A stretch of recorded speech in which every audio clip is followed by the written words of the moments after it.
Hi, I'm Dane. I'm a record producer and mixing engineer out of the greater Seattle area in Washington. I did this cover of Second and Sebring by Mice and Men just to kind of practice my mixing and tracking skills. And I want to share with you how I did that.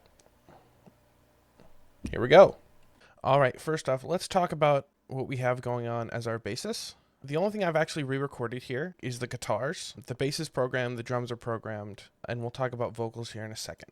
So for guitars, I'm using a guitar with EMG 8185s going into Guilty Pleasure from JST. I'm using the orange cab into the 57 preset. The mid's completely zeroed out, gain all the way up. Bass at like a 3, treble like all the way up, and presence at about an 8. I've also got my input gain dimed out to make sure I'm hitting the sim at the right levels. And here's what those sound like, guitars.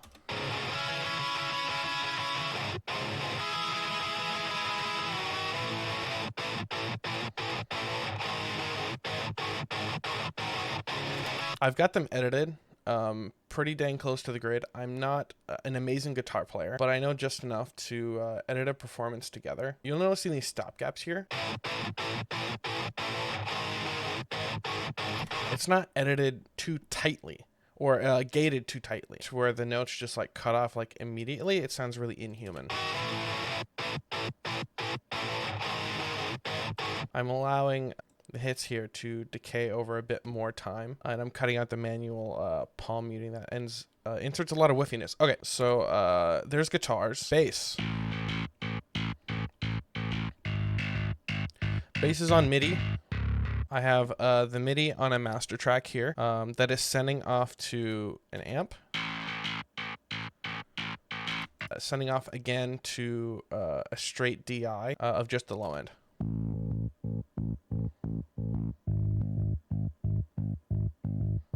And for my modeler, I'm using Loki Bass 2, and then I've got the bass duplicated again for just subs. That MIDI is playing an octave even lower, and I'm simulating some waves here. She's just like feathered it. For drums, we're using Steven Slate Drums 5.5.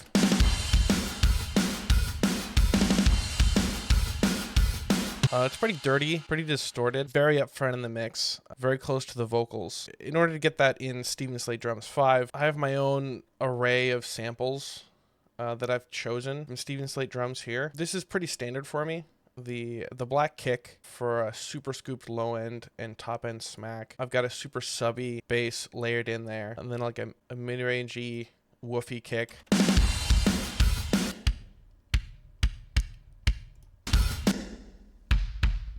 And it's a giant 26-inch big Ludwig for some nice meaty length.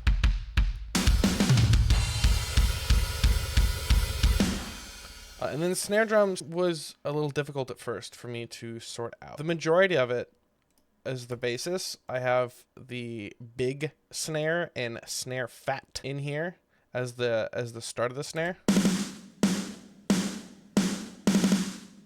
But I wanted just like a super scoop snare sound, super dead, and then to layer that with something with more attack and some top end and crack. So I've got this snare green, which I think is like the Green Day snare.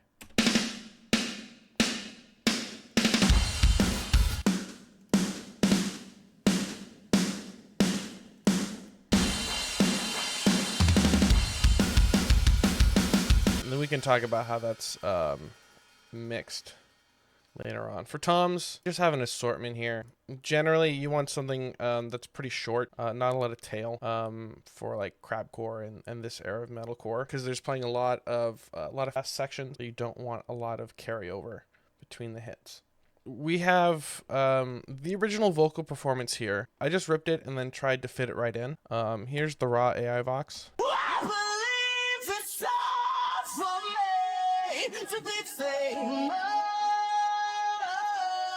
Obviously, you're going to get a lot of artifacting. I want to do my best to try and repair some of that. So here's after I've done some processing.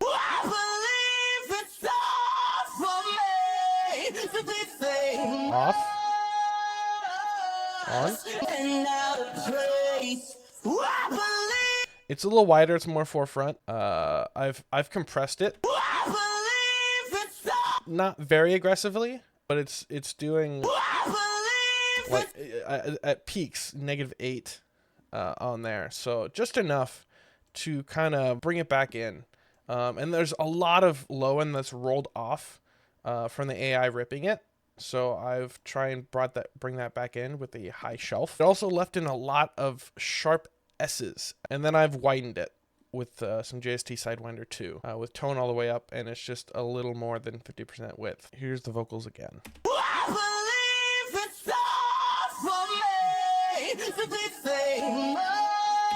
The full mix here.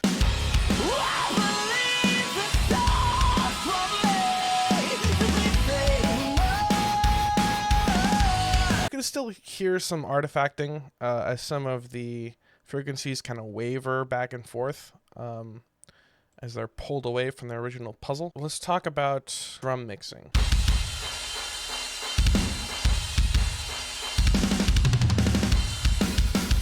So with drums, I wanted to choose something with a lot of smack, a nice scoop sound.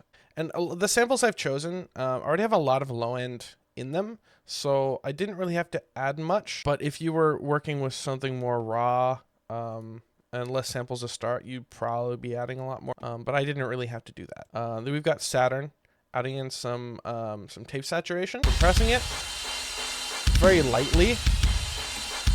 Again, these are professionally done samples, and they already sound great, and they're thoroughly consistent. So just a touch for sanity's sake. And then we have some smack attack. Adding some more smack and some length here. Just making sure it's punching right through. Got a lot of beater on that kick. Doing a little bit of clipping, get some more volume out. Give us some more headroom. And then we've got limiter. Generously kissing the attack of that kick.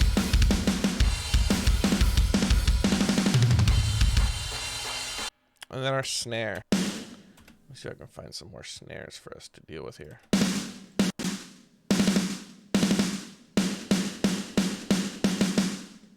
I spent a lot of time on this snare, trying to get it right. So we have 100 hertz and below completely rolled off. We have a touch of 200. Now, I would normally add a lot more 200 on a snare, but I think with that fat snare and big snare sample as our basis, there's just tons of that already. And I've tried adding more, and it just completely became too woofy.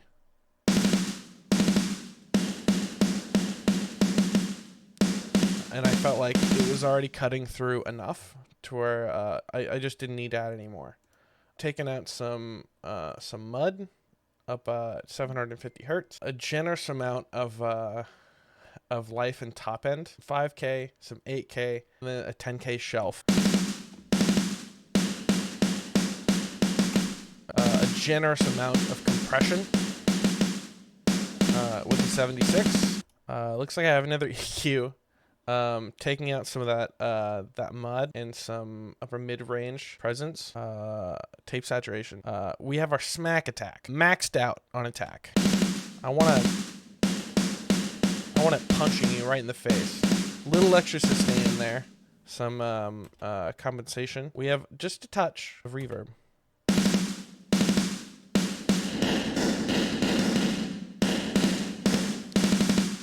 It's a bit of a small room with a medium decay. And again, we're gonna clip it and we're gonna limit it. Taking a generous amount out the top of that snare.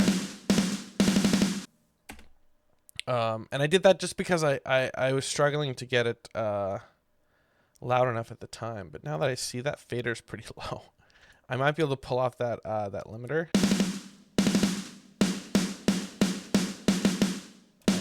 And then bring up the fader.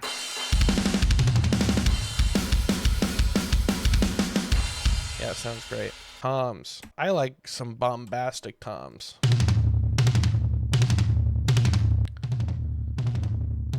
Here's the default. And then after processing, I always go for somewhere from like a 3 to a 6K bump.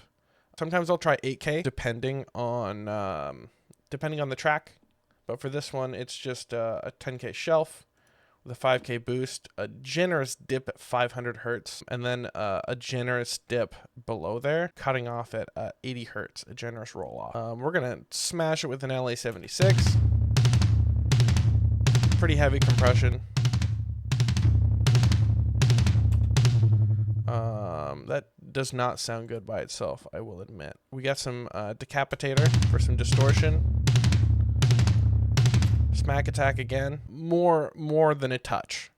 It's very noticeable. And then we're clipping that, and then we're gonna limit that. We're gonna bring it up to the forefront. Hi-hat. Steven Slate's hi-hats are very quiet. So I always have a hard time getting the gain high enough to even like get them to touch plugins. I'll start by getting rid of some stuff, adding some brightness, and then straight into a limiter. Look at that. See where it goes? It is gone.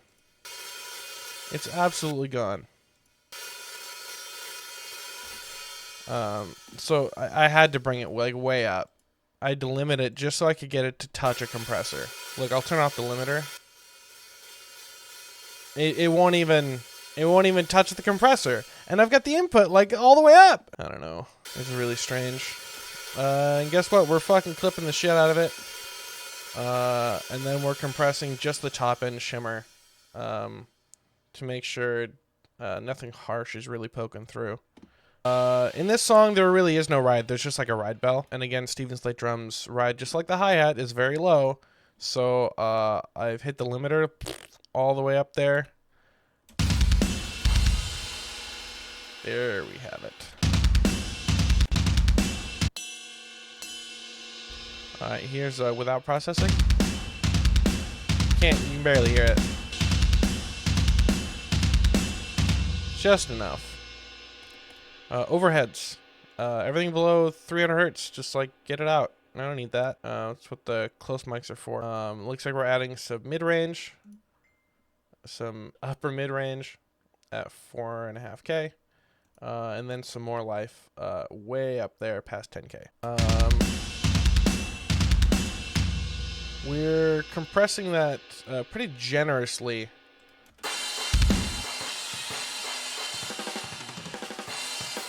When the shells come in. Super fast attack. Pretty fast release. We're clipping it. With multi-band compression up at the top to make sure you know harsh frequencies from the cymbals. Then we're gonna limit it, which is doing nothing. I probably just used it to bring up the volume. Yeah.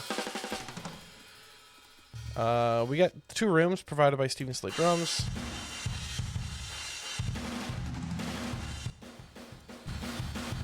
I've just used those to compose a very bombastic room sound, adding a generous amount of 100K, or 100 hertz, I'm sorry, and then dipping out some upper bass, lower mids, which I just find muddy. And then we're compressing the shit out of that. Attack and release just max the frig out. We're clipping it. We're limiting it. You get it. You get the picture. Similar on the other room. It just sounds a little different. It's just another flavor put in there. Let's go to bass.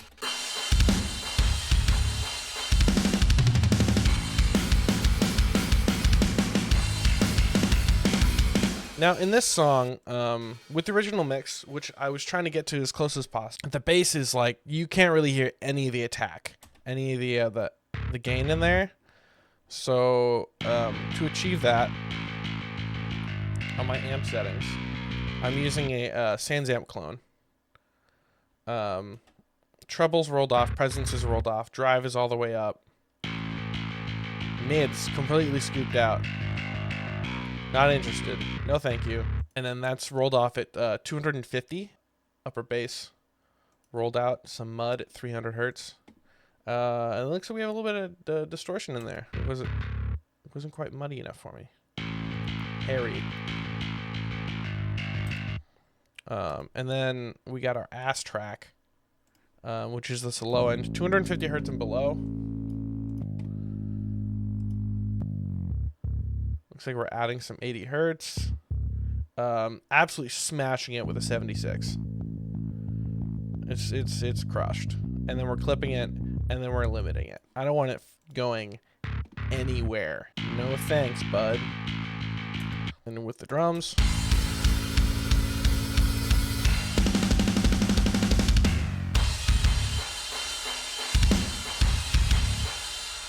On the bass folder, the master bass here, we're rolling off below 60 hertz. We're taking out some 200 hertz so that snare can punch through a bit easier. We're taking out some 400 to 500, where I just generously dip all the time. Then adding a little bit of a string life at 2K.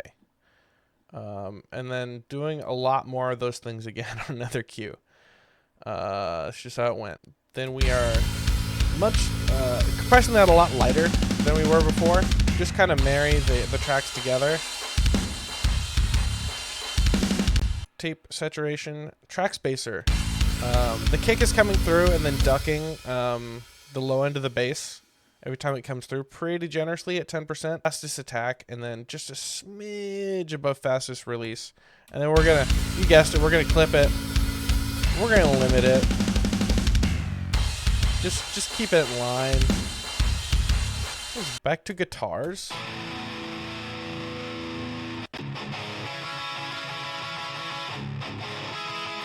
There's quite a bit of processing going on here. We're cutting off everything below like 90 hertz. Any higher, then you just get a really, really thin guitar. When you're doing palm mutes and stuff like that, you want to make sure there's some chunkiness down there. We're controlling that low end of the guitar with a dip. We're dipping out the lower mids.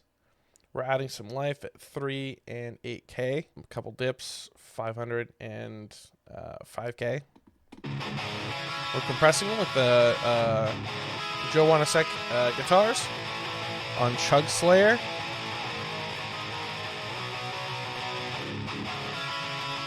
Multiband compression, we're completely controlling the low end, all the woofiness that comes in when palm muting, which there's a lot of in the song. You want to just have dialed in so it doesn't sound muddy when you put in those palm mutes. Yeah, side widener. Tone all the way up. We're on mid-range pusher, and then just a little bit of extra width.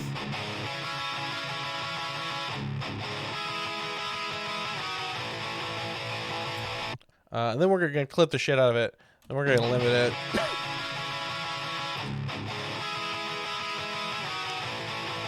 Limiters just bring us some more volume. And then track spacer.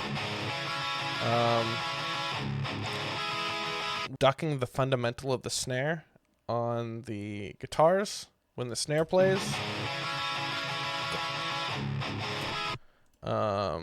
Which helps us cut through.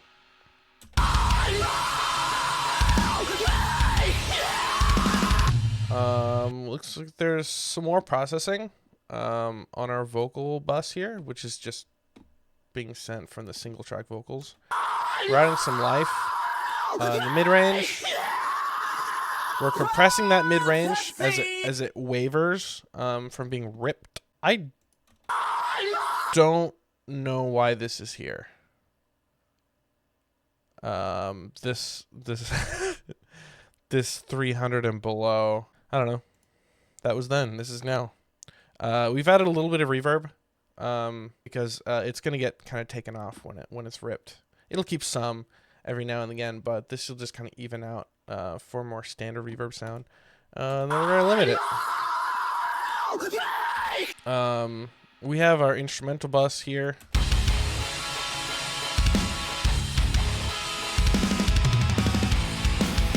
We're dipping out some muddy 300 hertz. We're kissing the 76 just to kind of glue everything together. We got track spacer again. Oh, that is from the vocals. So the vocals are being sent in, and then the mid range and the treble are being ducked very, very slightly when the vocals come in. We're at 2%. 2%. And then we're clipping it and we're limiting it.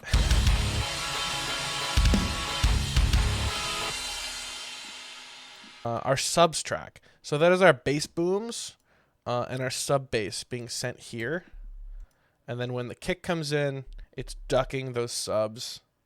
So we're always hearing a nice punchy low end kick. And that sub is just like, it's filtered in. It's just so little, just enough.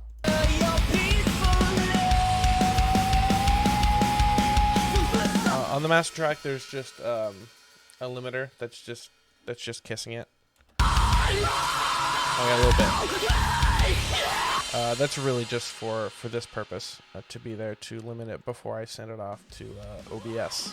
Let me know if there's anything in this session that you want to know more about down in the comments. I'll go and post the full cover on another video and link to that. I have a couple other covers that I could also go over, so if you thought this was cool, let me know if you want to see more. Thanks.